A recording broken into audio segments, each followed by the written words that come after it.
I'm here with Katie. Katie, tell me about your sport and what it is that you do.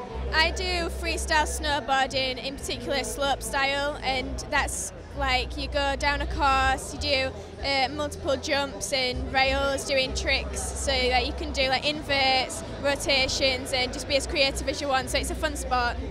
Now, how old were you when you first started doing this? I was about 6 years old when I started snowboarding. I did skiing from the age of 3, but my whole family was snowboarders, so once I tried snowboarding, I never looked back. Now, you broke some records this year, especially for all the women out there. Women's snowboarding really seems to be getting up there with the men, certainly.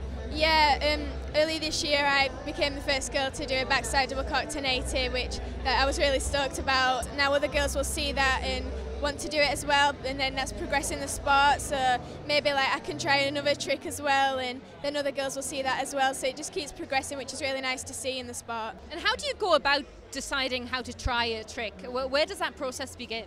Well, with my double 10, I was in America at Woodward, which is a place where they have like wooden ramps into foam, and you go on a snowboard with wheels, so you can learn all your tricks that you would on a snowboard in a safe environment. And my coach, Hamish, he just said, oh, why don't you just give it a go, and he taught me the correct technique.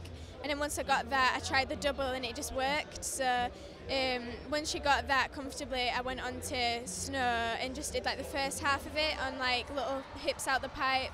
And then eventually when I knew I was ready, I just did it. So I think if you're learning a trick, just like do it in the steps rather than just go straight into it, because that's the safer thing. It must be quite nerve-wracking though when you know that you're going to go for it and this is the one.